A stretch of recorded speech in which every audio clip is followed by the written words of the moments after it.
Today, I'm going to be walking you through in real time how to draw a profile. Now, this was a project that I filmed for my Celtic Collective art club. And in this art club at Awesome Art School, we do deep dives into the techniques and art processes of amazing fantasy artists. So for this unit that we were studying, we were doing Brian Froud. If you do not know him, get out from under that rock and go look him up. He's amazing. So what I was doing was using one of his pieces of work for inspiration, but using a royalty-free, copyright-free reference image to use as the actual model we'd be copying.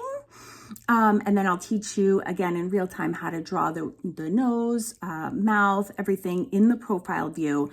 And then I use Brian's final for the inspiration on how to render it in watercolor and graphite and color pencils. So I hope you enjoy both the real-time drawing lesson part of this, as well as the inspiration to how to kind of finish your piece, and also how to use works of others to help inspire your own techniques. It's just a great way to learn, is to try to look at a master artist and just guess at what they're doing and see if you can emulate it. And sometimes it works and sometimes it doesn't, but you always end up learning so much. So we love doing these deep dives with our students, and I hope you enjoy today's activity.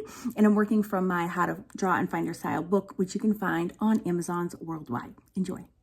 And we're going to have a little lesson on drawing the profile. So I am going to be referencing my How to Draw and Find Your Style book. I actually teach how to draw profiles two different ways. My How to Draw More Fun Fab Faces book has one method, and this is actually based off the Loomis method, where you have the circle and the square. And the square and the circle are the same, what's it called, like width.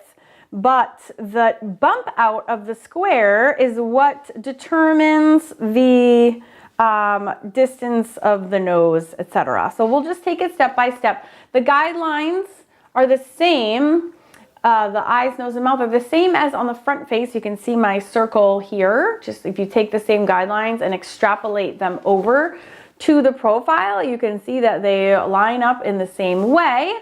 And then I just illustrate it in different ways. And so we are going to, this is literally page 176, and we're going to go step by step to make this one line at a time, just so you know, in case you don't have the book, this is what our steps are going to look like. And you do have the book, you can follow right along. So, and just taking one step further, just to show you kind of on trace paper, if we have the circle, so we have kind of the circle is like her from the forehead, kind of like there. It's really hard to draw a perfect circle, so forgive me. Okay, and then the square, is literally like this right here. So it's a funky tilt, but that would be the square. Okay, so you see the circle and the square, and then at the eye line, nose, mouth, okay? And then we're gonna slowly build. So we have this kick out is what gives us that distance. And then we're gonna have an oval here. And then the lip lines, we have kind of two interlocking ovals, and then we can have the ball of the chin. And then the eye. And then the ear is always funny because it sits back and it sits between the eye line and the lip line. So it's, it's the same. If this was an oval, so we're drawing our face, I'm just recreating the pages of my book for you. The eye line, is between the top of the head and the chin. So these lines are literally the same. We're just turning it on the side. And then we have these placeholders. Oval, oval, oval, circle. And this is like a sideways letter V. And then this way it becomes super straightforward. And the forehead is literally that same slope of a circle. Interestingly, with hair always sits at like a 45-degree angle is always the hairline. I discovered that doing many YouTube videos about the profile. So it's all very systematic. And then the neck always comes out between the intersection of the square and this circle is where the neck comes out. So that's like a speed overview of what we'll be drawing on our paper. So once you break it down into those steps, you know, it's a lot less daunting. I might, it's like a full canister of sea sponges. Well, I might, yeah, you should see my desk. I barely can manage to film my projects. There's so much here. So, oh my gosh, is that like the perfect size or what? That is the perfect size. Fantastic. Total random fluke. I'm going to put her smack in the middle. She needs a bunch of room for her. I'm going to put her a little bit this way because the back of her head has some volume here. So orienting and scale is always like number one before you start drawing. So we're going to have the crown can go up and then her nose is going to come off and then you can kind of visualize where she's going to sit and then her neck is going to come this way. So, oh, and you know what I might do because I really love, all right, let's get our square going. Where's our reference? Here it is. What we're really interested in is that distance, which is like here, right? You don't really even need anything other than this line and this line because this is the intersection that her neck comes out of, remember? So we're gonna come in. So you can do the whole square, but again, you really just need this distance here. And then turning the page 178. Now the square is not this way, it's tilted this way. So here, I will do the top because we need the halfway line is the eye line, just like it is when we're doing a forward-facing face. We have our and then halfway between the chin and the eye line is the nose. And halfway between that is the mouth. Okay. So next we're going to put in our guideline shapes. Okay, so right along here we have always have this little indentation. Okay, and then we have a nose oval placeholder here. Scoot this together in the same scene, so to speak. Right? And then the lips. Now this one is kind of open, so we're going to have that one going this way. And then this one is going to come this way. And then the ball of the chin is here. And then the eye sits back a little ways and it's closed, just so you actually see the ball of the eye. Kind of out. It's like you have indent and then out dent. You have kind of this shape. Lashes are lashing out there. And then above you can see the beautiful curve of her eyebrow, which actually almost touches, it's pretty close to the edge of her face there. And yeah, this goes up just a little bit. Everybody's forehead is a little bit, it just extends up a tiny bit before it starts curving back. Okay, so now we can fill in kind of the areas between. So this line just simply extends. She does have a little bump on the end of her nose there. And then this just kind of curves in to join up to the lip, which again, this comes up and around because her teeth are showing.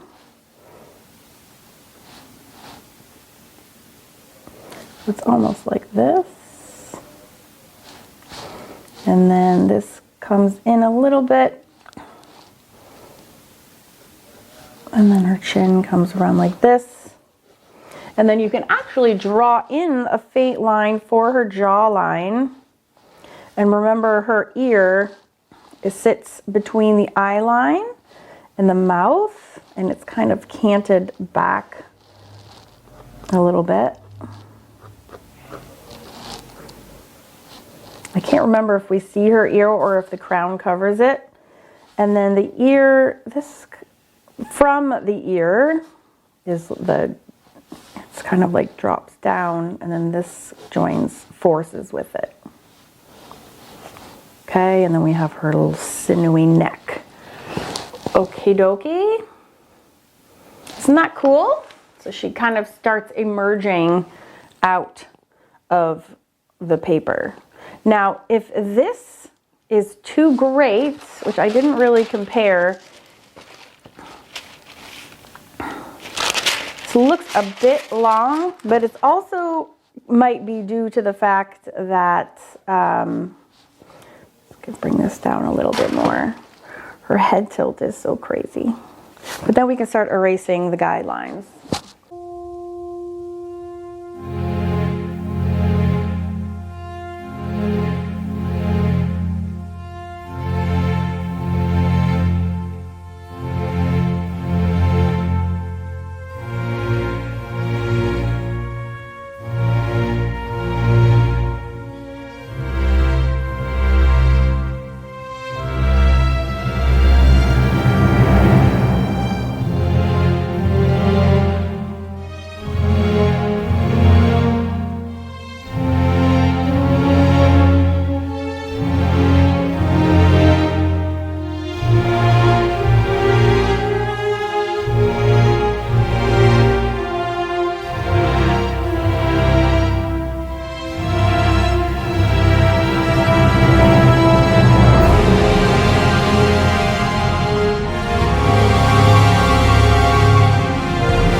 from other artists is super important and really amazing way to become an awesome artist yourself. If you want more information on how to paint with fountain pen inks, I have a few awesome videos here on YouTube and I will link them right here. Just click the rectangle to go on to the next video and I will see you there. Thanks for watching.